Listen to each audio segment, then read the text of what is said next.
আমাদের এ মিছিল নিকট অতীত থেকে অনন্তকালের দিকে। আমরা বদর থেকে ওহুদ হয়ে এখানে শত সংঘাতের মধ্যে কাফেলা এসে দাঁড়িয়েছি।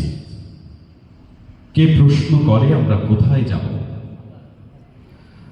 আমরা তো বলেছি আমাদের যাত্রা অনন্তকালের।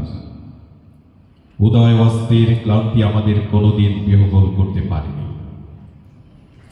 আমাদের দেহ ক্ষত বিক্ষত, আমাদের রক্তে সবুজ হয়ে উঠেছিল মোটার প্রান্ত।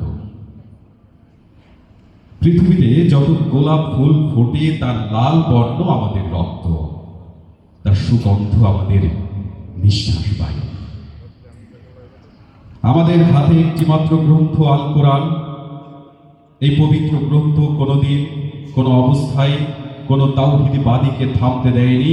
আমরা কি করে থামি? আমাদের গন্তব্য তো এক সোনার তরুণের দিকে, যাই ভূপৃষ্ঠে নেই। আমরা আমাদের সঙ্গীদের চেহারার ভিন্নতাকে গ্রাহ্যের মধ্যে আনি না, কারণ আমাদের আত্মার গুঞ্জন হু হু করে বলে আমরা এক আত্মা, এক প্রাণ। শহীদের চেহারার কোনো ভিন্নতা নেই।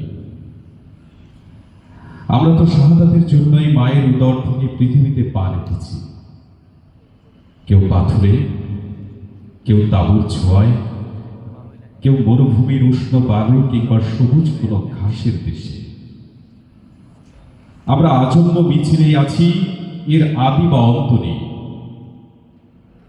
1500 বছর ধরে সভ্যতার উত্থান পতনে আমাদের পদশব্দ একটু থামেনি। আমাদের কত সাথীকে আমরা এই ভূপৃষ্ঠের কন্দরে কন্দরে রেখে এসেছি। তাদের কবরে ভবিষ্যতের গুঞ্জন একদিন মধুমক্ষিকার মতো গুঞ্জন তুলবে। আমরা জানি আমাদের ভয় দেখিয়ে শয়তান নিজেই অন্ধকারে পালিয়ে যায়। আমরা জানি আমাদের ভয় দেখিয়ে শয়তান নিজেই অন্ধকারে পালিয়ে যায়। আমাদের মুখ হবে আগামীর উষার উদয়কালের নরম আলোর ঝলকানি। আমাদের মিছিল ভয় ও ধ্বংসের মধ্যে বিশ্রাম নেয়নি, নেবে না। আমাদের পতাকায় কালেমা তাইয়্যিবা। আমাদের এই বাণী কাউকে কোনোদিন থামতে দেয়নি। আমরা থামব না। সবাইকে ধন্যবাদ।